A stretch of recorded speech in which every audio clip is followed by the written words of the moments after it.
वळत पुढच्या महत्त्वाच्या बातमीकडे भारतातील सर्वात मोठ्या कुडनकुलम अणुऊर्जा प्रकल्पाशी संबंधित हजारो दस्तावेज डार्क वेबवर अपलोड करण्यात आल्याचा दावा रॅन्समवेअर गट वर्ल्ड लीक्सनं केलाय। या कथित दस्तावेजांमध्ये प्रकल्पातील काही भागांचं ब्ल्यूप्रिंट, पुरवठादारांची माहिती, बैठकींचे तपशील आणि विमा कागदपत्रांचा समावेश असल्याचं देखील सांगितलं जात आहे। मात्र या दस्तावेजांची सत्यता अजून स्वतंत्रपणे पडताळली गेलेली नाही। वर्ल्ड लीक्सचा दावा आहे की हा डेटा अनिल अंबानी रिलायन्स इन्फ्रास्ट्रक्चरशी संबंधित आहे। थर्ड पार्टी डेटा सेंटर असलेल्या योटाच्या सर्व्हरवरच्या डेटात घुसखोरी झाल्याची कबुली रिलायन्सने दिली आहे। तशी माहिती त्यांनी सरकारलाही दिली आहे। मात्र नेमका किती डेटा लीक झाला याची माहिती सरकारला दिलेली नव्हती। डार्क वेबवर आलेल्या 8.5 लाख फाईल्सपैकी 19,000 फाईल्स अत्यंत संवेदनशील मानल्या जात आहेत आणि त्यामुळे राष्ट्रीय सुरक्षेच्या दृष्टीने गंभीर धोका निर्माण होण्याची शक्यता आहे। या प्रकरणात भारताचा अणुऊर्जा विभाग रिलायन्सच्या संपर्कात असून भारताची सायबर सुरक्षा संस्थाही तपास करते आहे।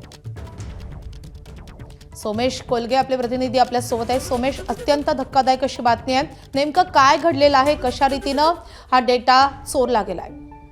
रॅन्समवेअर ग्रुप वर्ल्ड लीक्सच्या डार्क वेबवरती या विषयीचा डेटा आढळलेला आहे आणि आपल्याला सर्वांना माहिती आहे की कुडनकुलम न्यूक्लिअर प्लांट हा भारत सरकारचा एक अत्यंत महत्वाकांक्षी असा प्रकल्प आहे आणि यामधील सर्व प्रकारच्या तिथल्या असलेल्या सर्व अणुभट्ट्यांशी संबंधित ब्ल्यूप्रिंट असेल, त्याशिवाय तिथले नकाशे असतील, तिथल्या सर्व युनिट्सची माहिती असेल, तिथल्या या सगळ्या असलेल्या सर्व ब्ल्यूप्रिंट, त्याशिवाय या सगळ्या युनिट्सची माहिती आणि त्याविषयीची जी तांत्रिक माहिती होती त्या बाबतीतला सर्व डेटा हा अशा प्रकारे डार्क वेबवर लीक झालेला आहे। आणि यापूर्वी देखील या संपूर्ण इन्फ्रास्ट्रक्चरवर एकदा सायबर हल्ला करण्याचा प्रयत्न झाला होता आणि त्यानंतर मग यानंतर आता हा डेटा लीक झाला, त्याचा आणि या सायबर हल्ल्याचा काही प्रयत्न या संबंध आहे का, हा देखील एक मुद्दा आहे। न्यूक्लिअर थ्रेट इनिशिएटिव्हचे जे वरिष्ठ डायरेक्टर आहेत ते सध्या या संपूर्ण प्रकरणामध्ये या सध्या तिथे ज्यांच्याकडे याविषयीचं कंत्राट आहे